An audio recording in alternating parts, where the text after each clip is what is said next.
जी ने उनको वरदान दिया था काल यवन को कि तुम्हें यादव कुल का कोई भी नहीं मार सकेंगे करके। देखो आदमी 17 बार बीमार पड़ करके ना बच सकते हैं, और कहीं 18वीं बार हुआ ना तो समझ जाओ स्वाहा हो जाएंगे, यहाँ से चल देंगे। अब जब काल यवन को जब ले करके जब आए ना, तो यही काल यवन कब आते हैं? 50 वर्ष पूरा होने पर तो ये जरासंध और यही उन्हीं के साथ में 50 वर्ष के बाद में यही काल यवन आते हैं।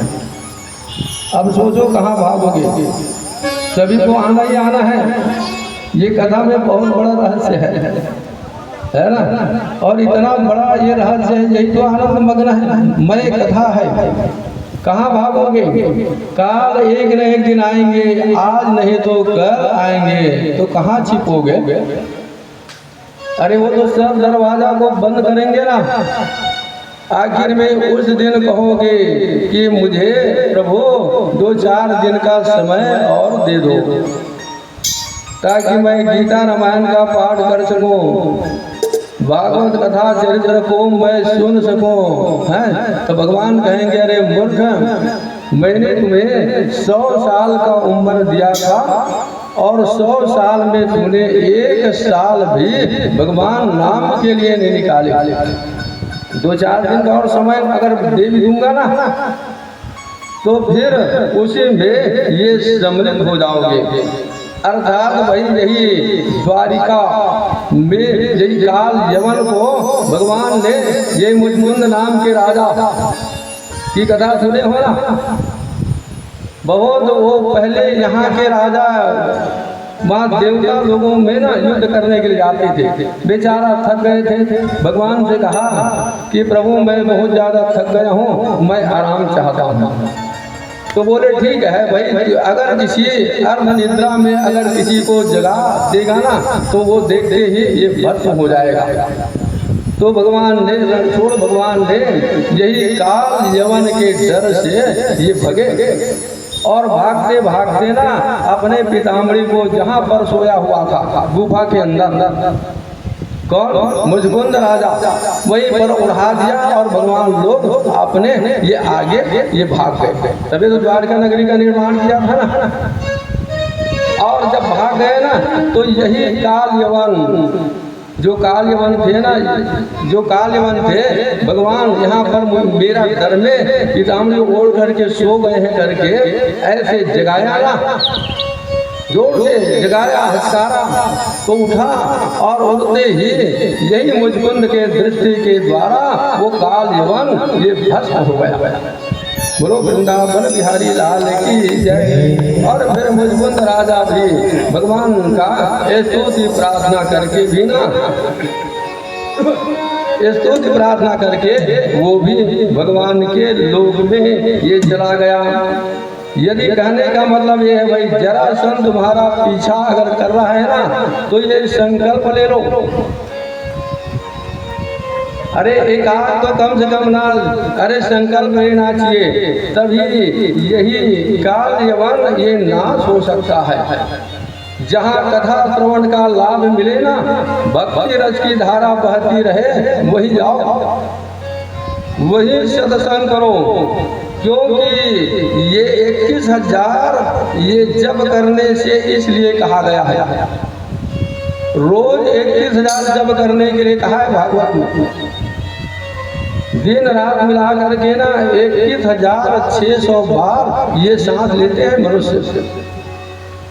सोचो तो 21,000 अगर कहीं करोगे जाप भगवान का, तब तो तुम हैं तरनतार हो जाओगे। और कहीं चलो भाई एक दिन सुन लिए, काम चल जाएगा, तो काम कहाँ चलने वाला है? अरे रोज कोई हिंसा होगा ना, अरे रोज तो अरे कुछ न कुछ में असत्य भाषा करोगे। रोज 1 घंटा टाइम भगवान के लिए निकालो, तभी तुम ना दिनचर्या में भगवान के ये पात्र बन सकोगे, तभी तुम्हारा ये आत्म ये कल्याण हो सकेगा। काल यवन का नाश करना है, तो तभी ऐसे नाश होगा। 21,000 ये 600 बार ये सांस संकल्प ये लेना चाहिए। कौन संकल्प? एक तो ये पाप कर्मों से बचने के लिए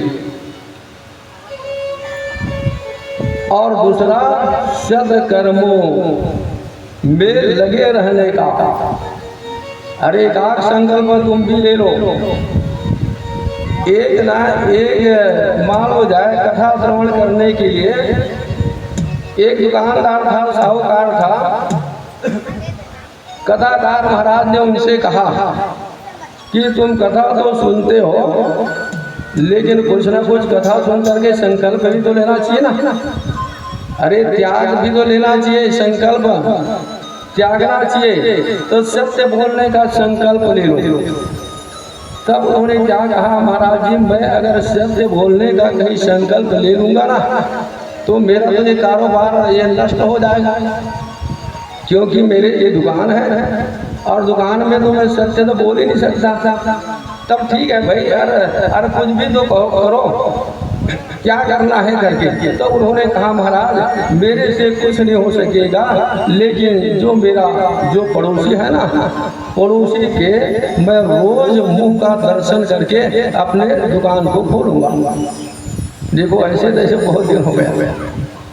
बोलो वृंदावन बिहारी लाल की जय।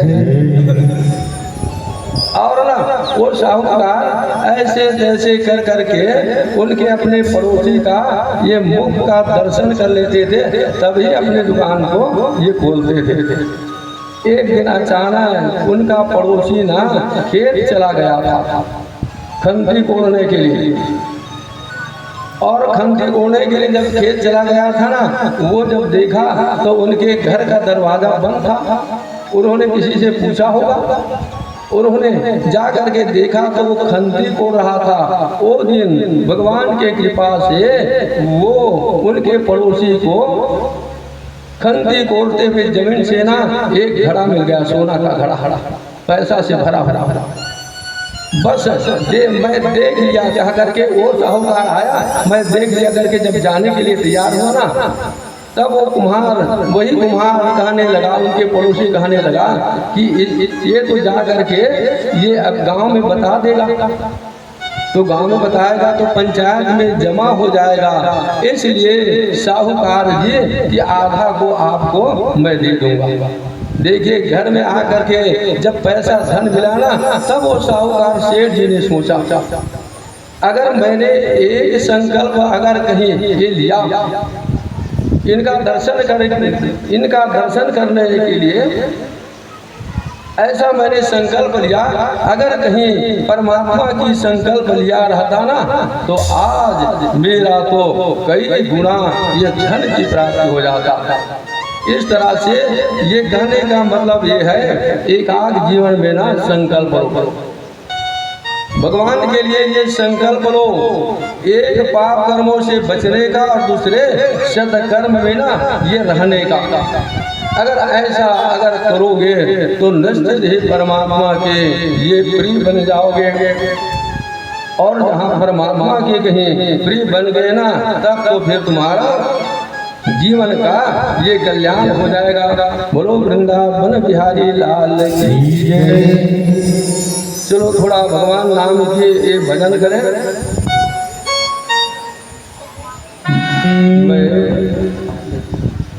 तेरे चेहरे में वो जादू है, तेरे चेहरे में वो जादू है, बिन दो खिंचा आता जाना होता है और गंगरियों चला आता चला आता तेरे वो जादू है, तेरे वो जादू है, बिन